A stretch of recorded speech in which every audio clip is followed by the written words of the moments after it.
Episode की शुरुआत में हम देखते हैं डॉट को। वो अपना अटैक रेडी करके लब की तरफ फेंकता है, पर जान उसके उस अटैक को वो मिस कर देता है। फिर वो लब से कहता है, मैं लड़कियों पर हमला नहीं करता, अभी मौका दे रहा हूँ, भाग जाओ। लब रोते रोते कहती है, ओके थैंक यू। ये देख के फिन कहता है, डॉट यू आर अमेजिंग। पर तभी हम देखते हैं कि उसके पीछे एक बहुत बड़े से स्टैचू उसे खाने के लिए आता है, पर डॉट उसके सामने आ जाता है। वहाँ पे फोर्थ फैन आता है और वो हंसते हंसते कहने लगता है, मुझे लगा था इन वन लाइनर्स को मैं तुम्हारे ऊपर छोड़ दूं और वापस आके मैं क्या दिखता हूँ ये सब। लब उसे देख के सोचने लगती है, ये है फोर्थ फैन, ये अभी तो है फर्स्ट ईयर, पर इसके पावर्स को देख के सेकंड फैन भी इसका तारीफ करता है। तभी वो लड़का डॉट पर हमला कर देता है। हम देखते हैं बहुत बड़े बड़े हाथ डॉट की तरफ आगे बढ़ने लगता है। इतने पावरफुल स्पेल को तोड़ते हुए फोर्थ फैन को कोई चीज दूर फेंक देता है और हम देखते हैं वहाँ पे the divine visionary Ryan arms आ चुका है। और उसे देख के वहाँ पे सब कोई बहुत ज्यादा चौंक जाते हैं कि एक डिवाइन विजनरी यहाँ पे क्या कर रहा है, यहाँ पे इसका क्या काम। डॉट सोचता है, डिवाइन विजनरी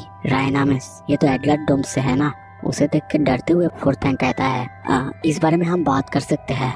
पर तभी हम देखते हैं कि वो अपना पीछे से उस पर हमला करने लगता है, पर रायन आर्म्स अपनी सिर्फ एक अटैक से उसकी इतनी बड़े से मूर्ति को पूरा बीच से काट देता है। रायन आर्म्स कहता है, डोंट वेस्ट माय टाइम। बहुत सारे तलवार से वो फोर्थ फैन के ऊपर हमला कर देता है, जिससे उसकी हालत बहुत ज्यादा बुरा हो जाता है। और ये देख के डॉट डरते हुए सोचने लगता है, ये है डिवाइन विजनरी की पावर। दूसरी तरफ लब सोचने लगती है, अब तो मैं एडलर डोम्स में ही ज्वाइन करने वाली हूँ। फिर बोलर का कहता है, ऐसा नहीं कि मेरे पास कोई चॉइस है, मैंने जो किया उसके लिए मुझे माफ कर दो। आर्म्स बहुत ही गुस्से में कहता है, ओह तो ऐसा है, तुम पछताओगे। फिर हम देखते हैं कि वो उसे एक जोर से लात मारता है और एक के बाद एक लात मारते ही रहता है। ये देख के डॉट सोचने लगता है, क्या ये एडलर डोम से है, पर ये एडलर डोम जैसा फ्रेंडली तो नहीं लग रहा है। फिर सोचता है, पर ऐसा क्या हुआ कि डिवाइन विजनरी को यहाँ पे आना पड़ा। फिर देखते हैं आर्म्स बहुत ही गुस्से में उन सबको कहता है, क्या तुम लोग किसका इंतजार कर रहे हो, निकलो यहाँ से। उन लोगों के जाने के बाद वो कहने लगता है, बुढ़े ने कहा था यहाँ पे इनोसेंट जीरो का कोई एजेंट है, पर मैं कहाँ ढूंढूं। तभी हम देखते हैं कि मैश बहुत जोर से क्रीम पफ खाते खाते बाहर से गुजर रहा था। उसे देखते ही रायन सोचता है, ये तो मैजिक नहीं यूज कर रहा है, पर इतना ज्यादा पावर्स। फिर वो मैश की तरफ देखकर कहता है, मैं कोशिश करूंगा इन्वेस्टिगेशन जल्दी खत्म हो जाए। मैश कहता है, हाँ क्या। रेयान एक स्पाइडर जैसा क्रीचर निकलता है और कहता है, ये क्रीचर तुम्हारा ट्रू पावर क्या है वो बताएगा। वो क्रीचर को दिखाया जाता है कि वो 8 पैर वाला स्पाइडर खुद की बढ़ाई करते हुए कहता है, मेरे ये 8 पैर है, ये तुम्हारे ट्रू पावर्स को जज करेंगे। अब तक मैंने हजारों मैजिक यूजर्स का पावर लेवल्स बताया है। ये सब मैश को कुछ समझ में ही नहीं आ रहा था। पर तभी हम देखते हैं रेयान उसको अपनी तलवार से अटैक कर देता है। वो तलवार इतना बड़ा था, फिर भी मैश सिर्फ अपने 2 उंगली से उसे रोक देता है और फिर कहता है, एक्सक्यूज मी, ये तुम क्या कर रहे हो। दूसरी तरफ वो स्पाइडर मैश की मैजिक को कैलकुलेट करने में नाकाम रहा। ये देख के रेयान कहता है, क्या। वो स्पाइडर कहता है, शायद मुझसे कुछ मिसकैलकुलेट हो गया है। पर रेयान सोचता है, क्या इसने कोई मैजिक का यूज किया या फिर सिर्फ अपने हाथों से। तभी हम देखते हैं वो अपना मैजिक का 3% यूज करता है और बहुत सारे तलवार मैश की तरफ फेंकता है। पर मैश को दिखाया जाता है कि उन सारे तलवार की एक चेयर बनाकर उन पर बैठ जाता है। क्या भाई, यहाँ पे डिवाइन विजनरी की कोई इज्जत ही नहीं है। दूसरी तरफ वो स्पाइडर भी अब उसका कोई पावर सेंस नहीं कर पा रहा था। ये देख के रेयान सोचता है, अब तो मुझे लग रहा है कि ये सच में मैजिक यूज नहीं कर रहा है, और वैसे भी ये इनोसेंट जीरो का कोई मेंबर तो हो ही नहीं सकता। तभी मैश को दिखाया जाता है कि मैश कह रहा है, मुझे ये सब बिल्कुल अच्छा नहीं लग रहा है। रेयान कहता है, और सिर्फ एक टेस्ट बचा हुआ है, रुक जाओ। तभी हम देखते हैं कि रेयान अपना मैजिक का 10% यूज करता है। पहले से बहुत ज्यादा तलवार मैश की तरफ एक के बाद एक फेंकने लगता है। ये देख के वो स्पाइडर सोचता है, मास्टर रेयान स्टूडेंट पर अपना 10% मैजिक यूज कर रहे हैं, अब तो ये क्या। और तभी हम देखते हैं कि मैश अपने पास रखा हुआ एक तलवार को लेके सारे के सारे तलवार को बॉल की तरह पीटने लगता है। ये देख के वो स्पाइडर की पूरी तरह से फट जाता है। तभी रेयान कहता है, तुम्हारा नाम क्या है। मैश अपना नाम बताता है। फिर हमें पास के सीन दिखाया जाता है। हेडमास्टर ने रेयान से कहा था, एक यूनिक लड़का है जिसके पास बहुत ही साफ दिल है, वो हमारी तरह नहीं है, वो हर एक सर्कमस्टेंसेस को अलग तरीके से देखता है और उसके पास एक साफ और स्ट्रॉन्ग दिल है। मैं चाहता हूँ तुम उसकी ध्यान रखो। उसके नाम सुन के रेयान कहता है, अच्छा तो तुम वो हो, मुझे लगता है कि मुझे तुमसे माफी मांगनी चाहिए।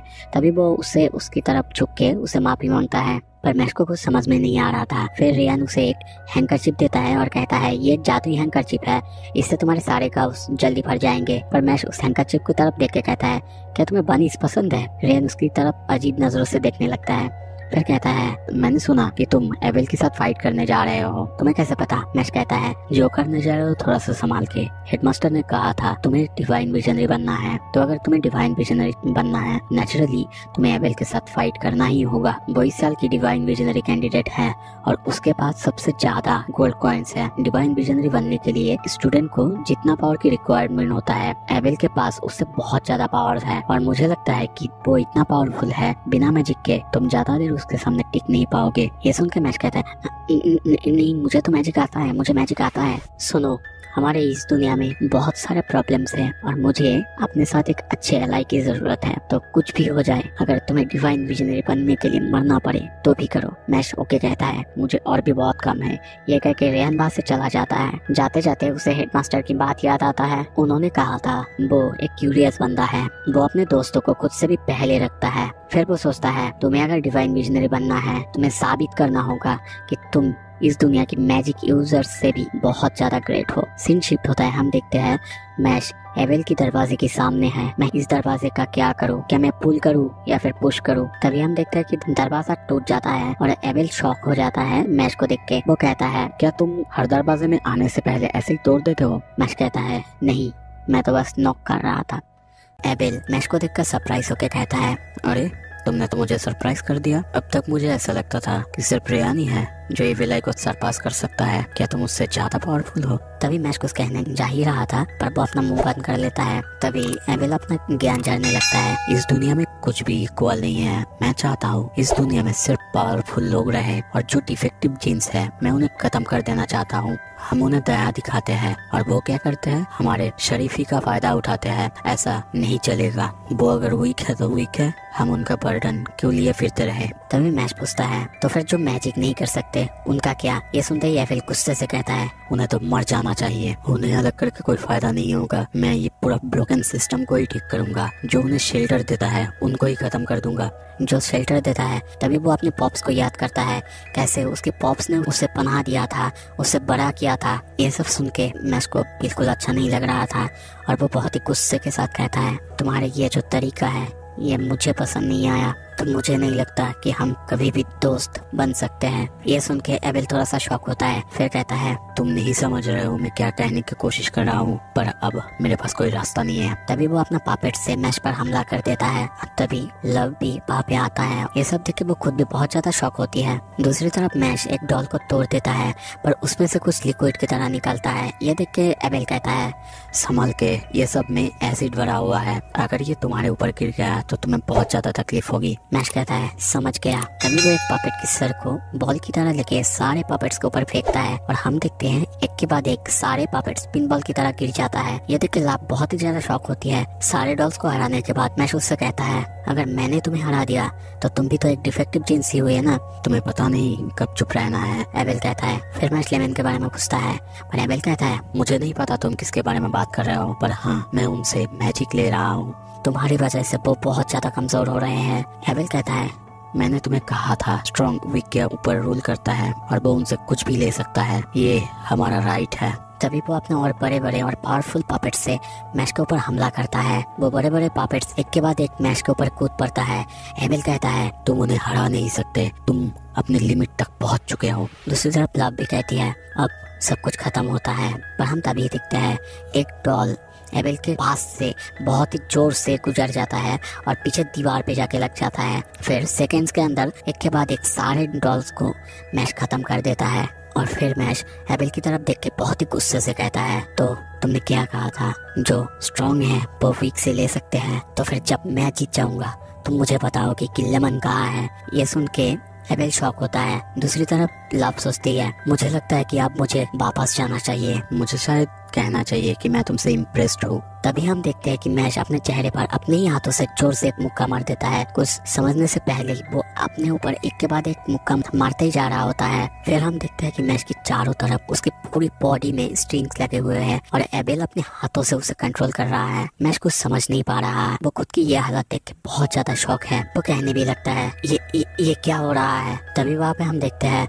फिन आता है। वो पपेट बन चुका था। मैश भी उसे देख के बहुत ज्यादा चौंक जाता है। है। एबेल कहता है मैंने इसे घायल देखा और मुझे लगा ये काम आ सकता है, इसलिए मैंने इसे पपेट बना दिया। और हाँ, ये अगर तुम्हारे दोस्त है तो तुम्हें अब चूज करना है कि तुम्हें इसे खत्म करना है कि नहीं। तभी हम देखते हैं फिन अपने एक्स के साथ मैश के ऊपर एक के बाद एक हमला करता है। मैश को लगता भी है पर वो कुछ नहीं कर रहा होता, वो चुपचाप सह रहा है। कुछ देर बाद फिन की पपेट उसको एक्स के साथ इतना ज्यादा मारता है कि उसका एक्स ही टूट जाता है। ये देख के मैश कहता है पहले ये एक्स टूटा ना तो तुम्हें लगता है तुम बहुत ज्यादा पावरफुल हो। हाँ, ये सुनते ही लव सोचने लगता है अब असली लड़ाई शुरू होने वाला है। मैश तभी अपना गोल्ड कॉइन निकाल के कहता है तो तुम्हें ये गोल्ड कॉइन चाहिए ना, ये लो। तभी हम देखते हैं कि वो बहुत जोर से एबेल की तरफ उस गोल्ड कॉइन को टॉस करता है। वो टॉस इतना पावरफुल था कि फिन के बॉडी में लगा हुआ सारा स्ट्रिंग्स को एक ही झटके में काट देता है। फिर हम देखते हैं फिन नॉर्मल होता है, वो कॉइन मैश के हाथ में वापस आ जाता है। फिर मैश कहता है मुझे लगता है ये कॉइन भी मेरी तरह है। पर दूसरी तरफ एबेल को ये सब अब बिल्कुल भी अच्छा नहीं लग रहा था और वो कहता भी है माफ करना पर मैं अब बहुत ज़्यादा इम्पेशेंट हो रहा हूँ। और फिर देखते हैं कि वो फिर से अपने हाथों से मैश को कंट्रोल करने लगता है और उसे एक पपेट में बदलने लगता है। मैश कोशिश करता है कि वो उसकी चंगुल से छूटे। ये देख के एबेल कहता है स्ट्रगल करके कोई फायदा नहीं है, आखिरकार तुम भी दूसरों की तरह सिर्फ एक पपेट बन के रहोगे, सिर्फ एक पपेट। यह सुन के मैश को बहुत ज्यादा गुस्सा आता है और वो उसकी तरफ आगे बढ़ते बढ़ते कहने लगता है क्या कहा तुमने, तुम्हें माफी मांगनी होगी, तुमने जो मेरे दोस्त के साथ किया।